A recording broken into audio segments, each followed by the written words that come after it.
You are listening to Abnormal Spaces. I'm Donnie. I'm Ryan. In this podcast, we discuss conceptual realities, the researchers, authors, and explorers who describe and define them, as well as our personal experiences in these abnormal spaces.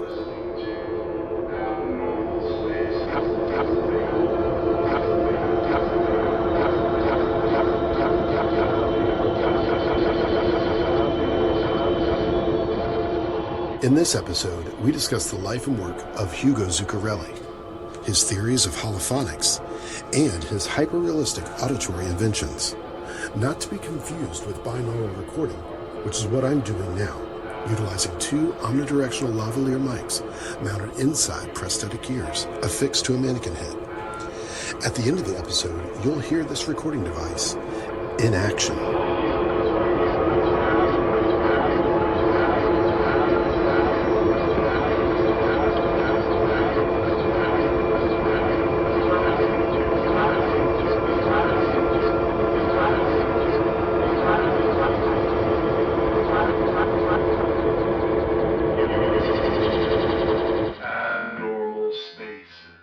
No like, no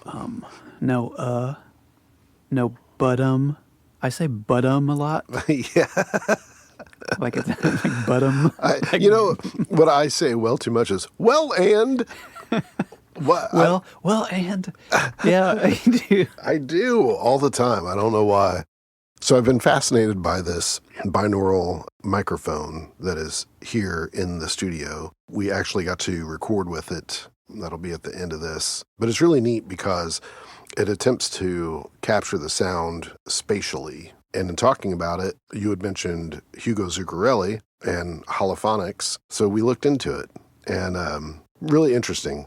So Hugo Zuccarelli, still alive. I think he's about 67 now, but he was born in Argentina and graduated from, I guess, their equivalent of high school when he was 17.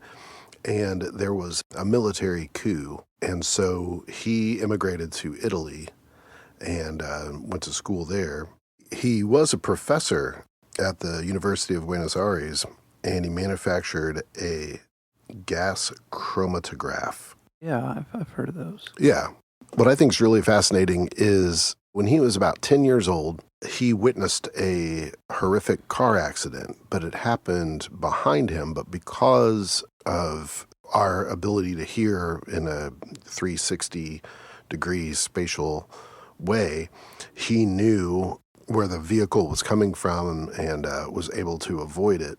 And at that point, he became just extremely interested in how humans hear and how we imagine the sound in relative space and how our brains kind of put together based on the various properties of the sound waves where things are in relation to us. That was a thing that he just continued working on for the rest of his life, and I guess to present day. He's, like I said, still alive. What's interesting to me is he developed a binaural type head similar to what's here in the studio, and the patent that he got on it doesn't really tell anyone what it is he's actually doing. So the patent really just looks like a mannequin head with specific microphones down inside the ear canals, and there's a box within it, but it doesn't appear to be on the patent any different than what anyone else is doing. However, the recordings that have been made with it are very different than other recordings that have been made with the similar binaural mannequin head. He called his Ringo after a boxer, famous Argentinian boxer. He's a very patriotic seeming person. he seems to really... He's a wild character. Yeah, he really is. But the thing that I think is most fascinating is the speaker array. So he's got these speakers, and no one actually knows what he's done because he will not release any of the information about these speakers. I know. And it's very frustrating because it is revolutionary. So one thing is you can have a microphone 3 inches from the speaker at full volume and there's zero feedback. Yeah. That is incredible. One other thing is that when you go to the movies and, the sound's all around you and you feel like you're in the movie itself, that is done with lots of different speakers, some mounted to the ceiling, some behind you, etc. His speaker arrays, they emit sound completely differently. Commonly, sound emanates in a spherical wave pattern. His emanates sound in a cylindrical wave pattern.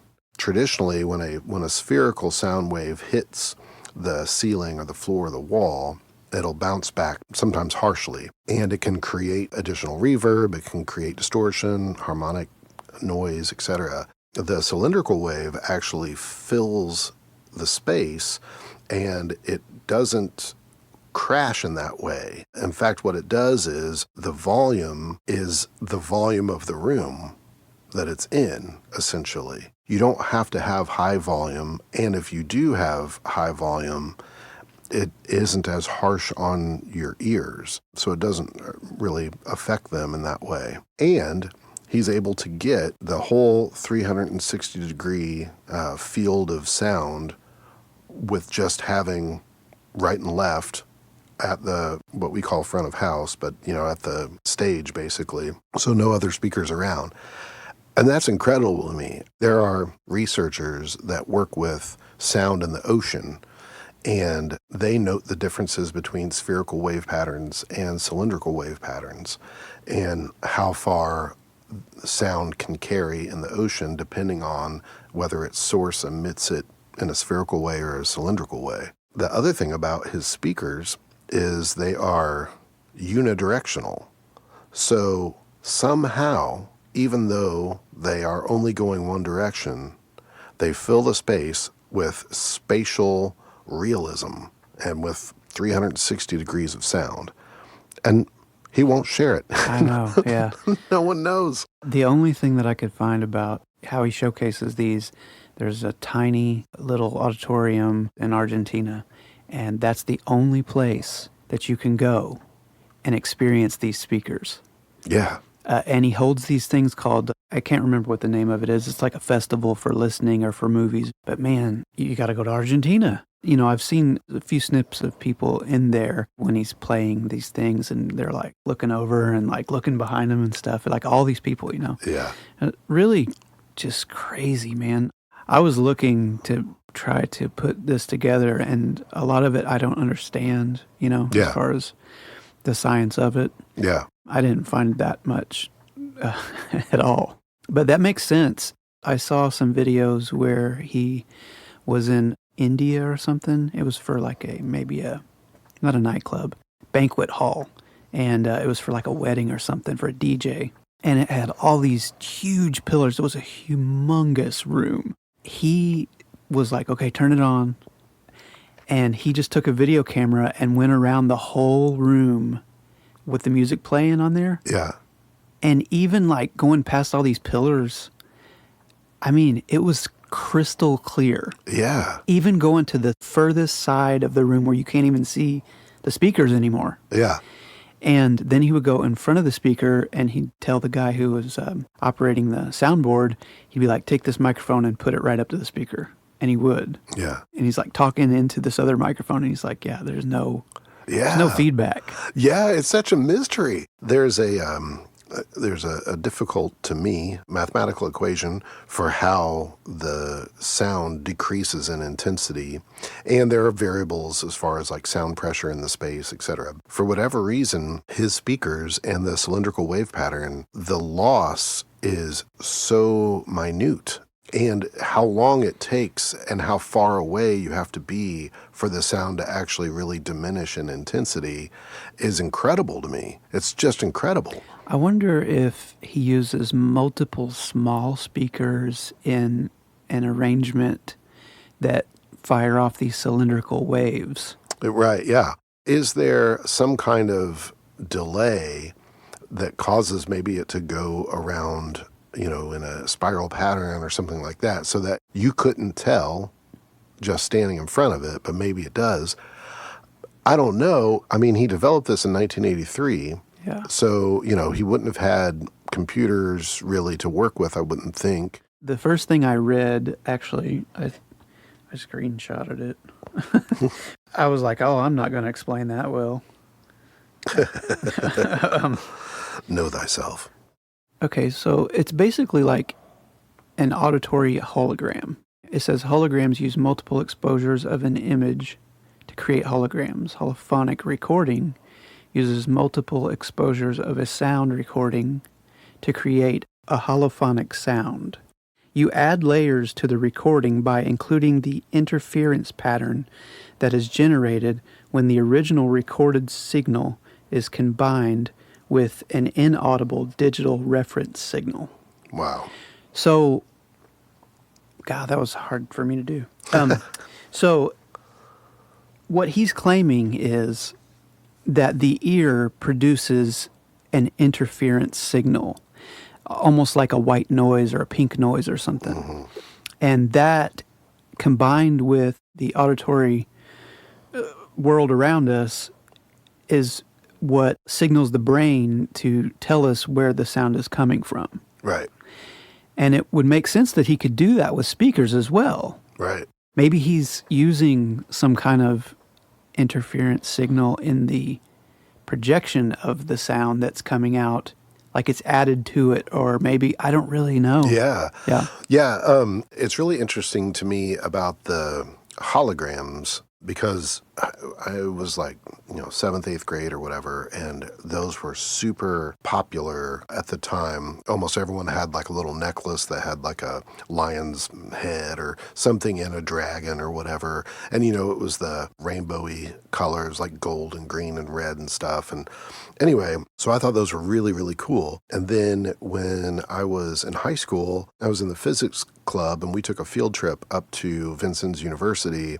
And we were actually able to make holographic images there. Oh, that's cool. Yeah, so like there's this whole table full of lasers and interferometers. And what's neat is it's just like you said, the image is captured in multiple ways. And the interferometer is really interesting because you can shine 2 lasers at this interferometer. And if the lasers are equidistant from the interferometer, then it'll cancel out. But if you change the length, so if one is closer and the other is further away, it will leave some of that visual information unchanged, really. They will cancel out, but leave some of the original signal. I feel like that's what Hugo Zuccarelli was working on, using the otoacoustic emissions that come from the inner ear. Yep. Did basically the same thing. It acted as an interferometer, and it would take the signals coming from different spaces or different distances, and then give the part of the brain that processes auditory stimuli enough information to decode where in space that signal is coming from. But you have to have multiple exposures for the holographic image, and you have to have essentially multiple perceptions of the auditory stimuli in order to be able to do that. So how he figured that out before that was even a thing is really impressive. There was a researcher in 1983 who was working on otoacoustic emissions. His name was David Kemp.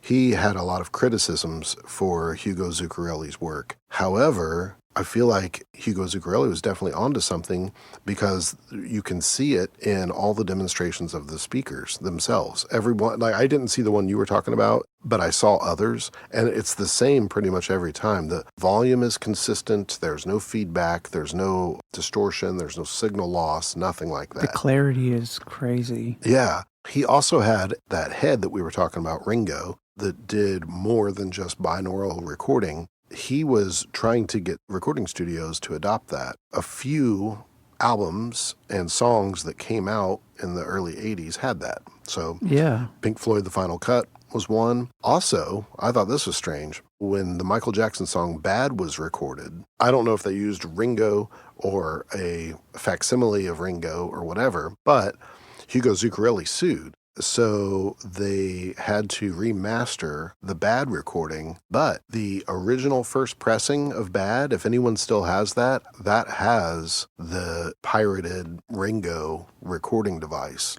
Wild. Yeah, so that is out there somewhere. But yeah, all subsequent recordings had it remastered without any of that in there. Huh. I find that really fascinating because I don't associate Michael Jackson's music with the kinds of sonic soundscapes that you would hear in Pink Floyd or Psychic TV or, one of those. It was probably around the time period, like certain artists will catch on to a thing that's real like underground, Yeah. like, holophonic sound, like Paul McCartney and, Right, yeah. all those guys.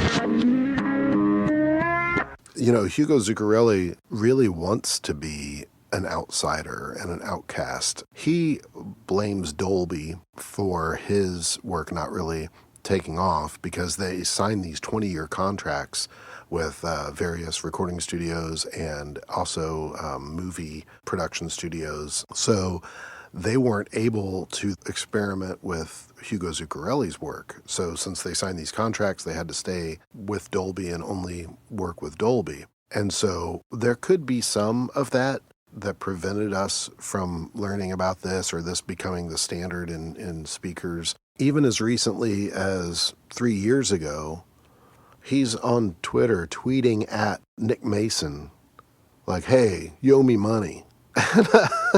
I'm like, is that how you're going to be taken seriously? Well, man? I was looking for shit. It said Hugo Zuccarelli Instagram, and I was like, oh, here we go. I clicked on it, and it's just a bunch of photos of him working out with his shirt off, like with doing his muscles and jumping off cliffs into water. There's really nothing about sound stuff. Yeah. I mean, I get it. It's his personal Instagram or whatever, but I saw this little article. It was an interview, and I didn't read the whole thing because I'm lazy, but the part that I read was he was pissed that all of these places are using multiple speakers, and he's just like, it just creates shit sound. It's shit.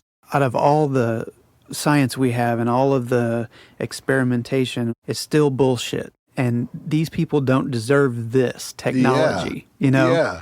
So that's basically, I mean, I don't know if that's what's going on, but it seems like he's just like, well, this is going to die with me. Right. Yeah. Unless you can get a hold of it. I felt that from everything I read from him. Also, he's a teenager and there's basically a military coup in his country and he has to flee to Italy. So he already has reasons for lots of mistrust of governmental agencies and stuff. But as we should. He really, really seems to hate the U.S. And as he should. I get it. I get it. But I think it's funny because he wants to be celebrated. He's unwilling to do anything less than full celebration of him. I knew a guy like that. Yeah, and it's terrible. It's like, let your ego just deflate a little. You don't even have to let it go. Just deflate it a little. Another interesting thing in reading things about him and reading some of his posts, I wasn't fully clear if he was anti-vax, but he was definitely anti-mask and any kind of COVID-19 restrictions that would restrict him from doing what he wanted to do. He's not a communal-minded person. He's very much a lone wolf, I've created this thing and everyone needs to just recognize me as the genius that I am. Yeah. And it's sad because I think he must be a genius. Who else has got speakers like this? No, he is. He is. So we can call him a genius, and maybe he's not going to get the wealth that he had hoped, but by the same token, he's not doing it this way either. He's not getting even half the wealth he could have if he would just let it go. It's like the paradox of creating something that is world-changing. Yeah. You know, if you're the scientist that discovers something that is so outside of human existence right now that it would literally change the face of the earth, you want all the recognition and you want all the money in your mind, but then there's something about you that's like, that's my baby. Yeah. And do these people deserve it? Like when people start thinking like that, it's because, like I said, I knew a guy like that, and the ideas were so crazy and so there. He was exactly like that. Yeah. Exactly like that. Wanted it all, but didn't want to do anything with anyone else. Like he was very guarded. Yeah. He was like, I'm not letting them have it because once it's out there, and I'm like, well, then what are you going to do? Right. Yeah. Yeah. It's just it's a different way of looking at things. I mean, I get it kind of from a creative standpoint, like you record something, some piece of music or whatever, and then someone else is going to like remix it and chop it up and do things to it. Like, I don't love that. I don't love the way that feels, but what I'm doing isn't potentially world changing. But it's also kind of flattering in a way too. True. Yeah. I mean, and if you look at it the other way, it's like if I heard a piece of something that I did, you know, that some famous rapper used or something, yeah. I would be like, what? Yeah. You know, I wouldn't get paid for it, but I'd be like, everybody that knows me would be like, what the fuck? And then word gets around at that point, you know? Yeah. But not like it matters. I understand what you're saying because when you sample something, you don't get shit. Yeah. But, I mean, personally, it would be kind of like, oh, well, they thought that was cool enough to use, you know? No, yeah, I agree with that. Like, I love knowing that I may have inspired some tiny part of some spark of someone else's creativity. Right. That's cool. What I mean is, if someone takes your recording and quantizes it and then says, oh, yeah, no. And then it's like, hey, man, the beat's not even the same. Like, it doesn't even feel the same anymore. Just like remixes it. Yeah, like that in kind their of way, yeah. Right, yeah. So the song is essentially the same. It's just now they've taken all the soul out of it. Yeah, but they're paying you for that. Yeah, true. Which is, I mean, not the best thing in the world, obviously, but it's still, it's like if they're using your song or covering it, like you're going to get money. Yeah. Yeah, and again, you know, it might expose your work to people who wouldn't have heard it. Right. So I get all that, but I also get, like, if you made a little something and you're really proud of it, it's your little pet baby, like, you really don't want other people bastardizing it, you know? Well, to go off on a tiny tangent here, me and Saban were talking, and I was just like, I went off on something. We started talking about free energy devices, or I started talking about free energy devices because that's me. That's what I just get weird about shit for no reason. But I talked about the same exact thing, and it's what needs to happen, in my opinion, with people that are inventing things that will change the face of the earth. Now, sound, maybe not so much. This is more of an entertainment type. I mean, it could have other applications, maybe. I don't know. Maybe. But let's take, for instance, like 0-point energy device, something that could power a neighborhood and has no moving parts. Right. If you invent that, and it's been done right. many times probably, right. It's the same thing. So you want to file for a patent. That's what they do. First thing off, as soon as you do that, you're screwed. You are screwed because now they know you, they know where you're at, they know what you've done. Right. And then fill in the blanks from there. Right. Whatever happens, I don't know. Yep. But it's not going to be released. Right. And if they buy it from you, it's not going to be released. Right. And I don't know who they is, but they are very rich and powerful. So what you need to do is you need to immediately put it on the internet, open source it, so that anyone and everyone can build it, if they can. Yep. This comes back to, in a strange way, it comes back to non-duality. Of course it does. In that we frustratingly can't seem to grasp that the good that we can do by sharing only helps ourselves because it is all ourselves. Yeah. So why a person, and part of it is just society at large, like we were born into a capitalist society. That's the context with which we see all of our endeavors. But why a person can't go, if all of us shared all of our information, then there wouldn't be a need for this capitalist structure. And we could all improve our lives and each other's lives. Right, but then I couldn't be better than you. Right. And I couldn't have you work for me. right. Yeah. And that's what's funny to me is that all there is me. So who am I trying to be better than? Right. But, that's not how any of us are raised. No. That's not how we see the world. And so given the constraints of the capitalist society that we're in, we see I need to be better than this next person so I can have more stuff. And I will win the having of stuff competition. Yeah.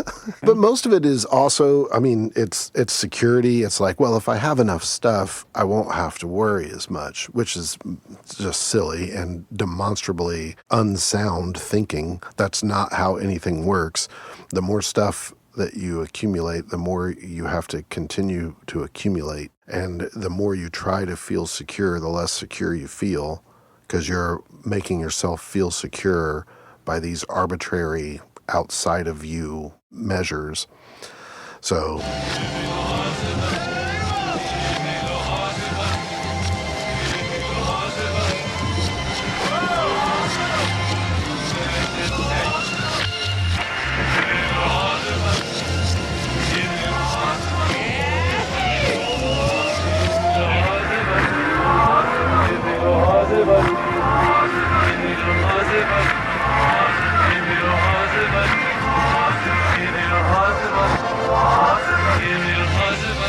to tie it back to Hugo Zuccarelli, he's a victim of the same thing, the same thinking. Well, I'm not going to share this. This is my thing. And until you properly respect me by whatever that means, whether it's money or notoriety or a combination or whatever, then you can't have it. Too bad. Right. And it's just a limited, sad way of approaching the world. It is, because they're going to have it. Yeah. They're going to have it either by discovering it themselves or by taking it from you when you're dead or living, like at some point. Like, Right. who yeah. knows? Right. Who really knows? It's funny because we have talked so many times about different visionaries who have had governmental regimes destroy their work or, get stifled in some way or another, like what happened to Tesla. And here's the opposite. Here's a guy that won't share it, and the only person stopping the world from knowing how this stuff works and experiencing it in their day-to-day lives is him. Yeah. So he did a deal with Dolby, which is probably the biggest cinematic sound company ever. I don't know that for a fact, but they're up there. And they screwed him? Is that true? No. I think what it was they beat him to the punch. He sees it as that. They beat him to the punch like they figured it out? No, they signed development contracts with all of the big studios. Okay. Because he was, holding on to his information. He wasn't sharing it. He was like, oh, I've got this great thing. And, and they're like, forget that. Work with us and we'll develop something better. Oh, I see. So he didn't like how it was moving? It wasn't moving in a way that favored him and the way that he wanted it to. This is what I can gather from the limited information I can find. But that's the story I seem to be piecing together. Like he wanted to be like Hugo Zuccarelli. Yeah. Limited, Right, yeah. And they're like, no, you signed with Dolby and your name's going to be tiny. Right, yeah. Well, as the creator of this, I think they just bypassed them altogether. I think they were trying to develop similar technology. Yeah. And they were just like, forget it. We can sign these great contracts because we're already an established name. Right. And I think they just squeezed them out. Oh. But it's odd because nobody has this speaker technology except for this one man. Right. I don't know. I mean, like, you go to IMAX and there's all these speakers everywhere, like you were saying. Yeah. And it's not even, it's okay. Yeah. And, we don't know because we haven't experienced it, but, we think, like, I don't know, 5-6 years ago, I can't remember what movie it was, but it was a big loud one. And I was like, I cannot believe how loud this movie is. Right. And, like, it sounds incredible. It's all around you and, like, you really feel immersed in the storytelling. But I was just struck with, I was like, this is like concert level loud. I know. We went to a couple and we had to put fucking Kleenex in our ears or tissue. It's too much. It was too much. And the thing is, his system wouldn't be that at all. And it's harsh. Yeah, yes. Yeah. And that's what he was saying. That's what he was saying. And another thing, too, is depending on where you're sitting, you're going to get a different auditory experience, whereas with his, it's the same no matter where you are. You can be right next to it. You can be 40 feet away from it. It doesn't matter. It's the same. Yeah. And that is miraculous to me. It's life-changing as far as entertainment and sound goes. Yeah. Everybody who listens to music has 2 speakers. Right. Can you imagine if the 2 speakers in your living room did that? Right, yeah. Everything you listen to, everything you watched, when you watch a soccer game, you're watching it as an audio hologram. Yeah. I mean, yeah. This guy could be like a trillionaire. It's one of the hugest things ever. His name could be all over the place. I mean, he could be a household name. Yeah. But, he's very selective about who he'll share that information with. It's not really that big of a bummer, I guess, because it's like if you don't know about something really, then how can it be a bummer? But when you do know about it and you're just like, there's a few YouTube videos that you can listen to some of these holophonic recordings that he did, and they're pretty wild. Yeah. I mean... Oh, yeah. Like even in just regular old AirPods or whatever, I was really like, I could feel the things moving around me. Yeah. Because I listened to quite a few of them. I listened to the very first one with the Matchbox. Yeah. And as it went on, he developed better recording and reproduction techniques. But I mean, I really felt like those things were zooming around me and all that stuff was that I was there. And it's hard for a person who doesn't spend as much time focusing on what they're listening to, like just the quality of it, not the piece of music or the, soundtrack to the movie or not that. The actual, how does this sound to me? Where is this sound coming from? How am I, so people that don't think about that, it may not be that interesting to them. Which is like most people. Right, yeah. Yeah, we always talk about that with recording and stuff. Nobody cares. Nobody knows to care. Right. Your average listener is just going to put on a song and be like, I like this or I hate it. Right, yeah. Yeah. It doesn't matter if it was recorded in a trash can or, you know, on the $1 billion recording budget. Right, yeah. It doesn't matter. I think it's really neat, too, and I would love to see this. In the theater that has his speaker set up, he's done a lot of reproductions of music in total darkness. Yeah. And he's even done modern music, like Radiohead and Nine Inch Nails and stuff like that. And I would love to hear some of those songs. Are we going to have to go to Argentina I think just for that? Let's book a flight. We're going. For real. I know. I really want to hear what that's like. But now that I know about him as a person, I'm a little less enthused. I don't even care. I want to experience it. This is going to become an obsessive thing that's going to build up for me. And I don't necessarily want to go to Argentina. I don't have any problems with it. I don't like traveling like that. So, right, yeah. But that is something that sounds more exciting to me than most things in my mind. So, I really love Dark Side of the Moon. I think that's a really great album, and I love all of the soundscapes in between the songs and stuff like that. So, like, to hear something like that, or Downward Spiral from Nine Inch Nails, or, any Radiohead, really, like Moon-Shaped Pool, or are you kidding Amnesiac me? or something. Gosh. Like, if it was as directional and insane as what I'm thinking it is... Yeah.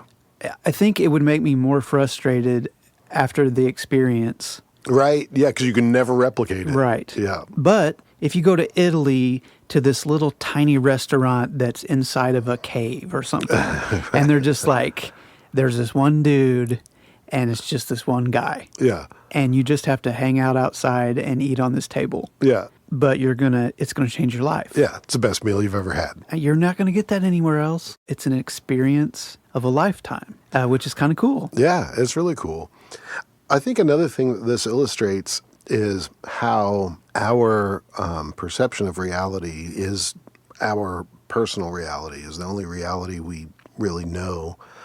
And the processing of various stimuli shapes or at least informs that reality. So when you give a moment to think about like how the brain is processing this stuff, such as sound, and most people don't even think about, they just innately know that the sound's coming from the other room and what that sound is. They don't give it another thought. It's just, embedded within our processing.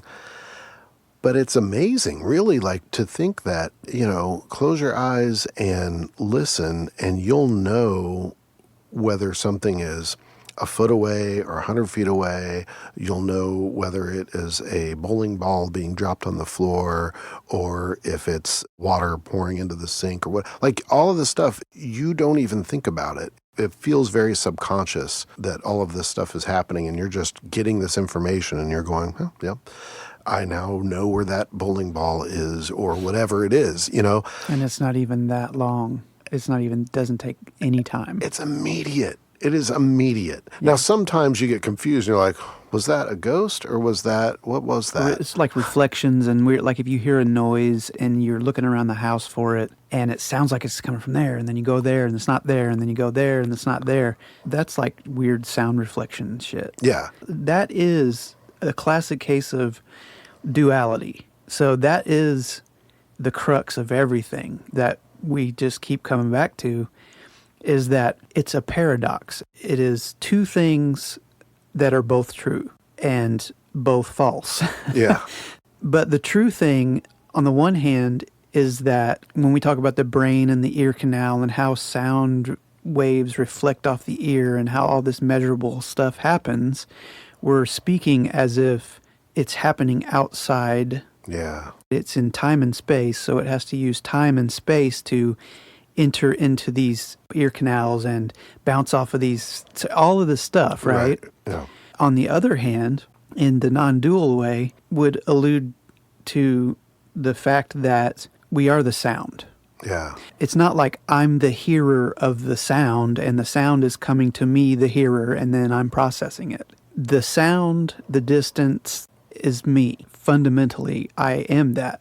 There's a kind of a famous saying in Buddhism, like, what is the sound of one hand clapping? Yeah.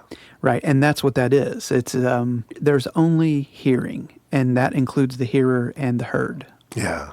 But we think we're separate from everything somehow. It's really odd. We were either taught that or it's just an inherent thing just from billions of years of evolution or whatever. But, it's probably all of the above. But we think we're separate from the thing, and we also think we can control actions and control things. But if it's investigated to a point of like almost insanity, really, you have to be on it like, flies on shit. It's just like never leave it. Then you can experience glimpses of not two-ness. When that happens and you come back in and go, oh, I experienced it, then that's when duality comes back in. Because because before that, there wasn't any commentary and there was no noticing of that. Yeah. So that is the paradox of duality. Yeah. I'm not trying to get all crazy deep. It is interesting how sensations are as much consciousness as we are. It's the same. Right, yeah. Because the fact that, I always say it, the fact that you are aware or awake or present or whatever you want to call it, that is what you truly are. And that is so primal. It's not personal. So the personal is included in it. The commentary is included in it. The mind is included in it. And the mind is everything. Yeah. So there is no physical stuff. It's just the mind. Right. And the mind is not what you are. Right. So that's the craziest thing in my mind. Whenever I start getting in this loop, it wants to know it so bad. And I know from experience or whatever, just messing with this stuff, that you can't ever know it. So I just drop it. Well, there's nothing to know. Right. There's nothing to know. Exactly. It's like the speakers. You want to know it. Yeah. Because I want to have them. Right. Or I want to reproduce it, or I want to, whatever it is. The mind just wants to have a thing that it can use and have. Yeah. But you are awakeness. Right. And without your awakeness, nothing happens. Right. That is the wildest thing about when I get in those weird sort of gestalt things. Like, I'm like, okay, I'm watching my mind. Okay, I'm watching and then I'm like, oh, wow, I'm watching that. Oh, wow, and it's like a loop. It's like this furious loop that never stops. You can't get back to the beginning. No, because you're there. Yeah, right. You are it. Yeah. Yeah, it's that stuff is so wild to me. And it's funny that we come back to that a lot, but the fact of the matter is that is everything. This notion of like, why won't this dude share this with us? Right. Whatever. It's kind of silly, really. It is, but it's like this personality, Ryan, that personality, Donnie, everybody's personality. You know, you filter it differently and you have your opinions and dislikes and likes about everything, and that's just how it is. Yeah. That's just my conditioned personality reacting to what we're talking about, and your conditioned personality. What sucks is I could talk about non-duality forever, but nobody needs to talk about it ever. Right. Yeah, I know. Yeah.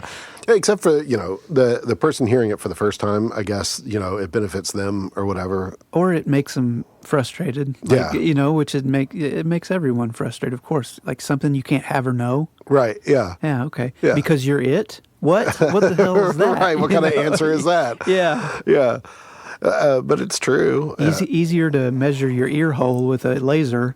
Yeah. To figure out what kind of tone is coming out of it so you can mix it with the sound. Maybe trying to cut back on them bags, man.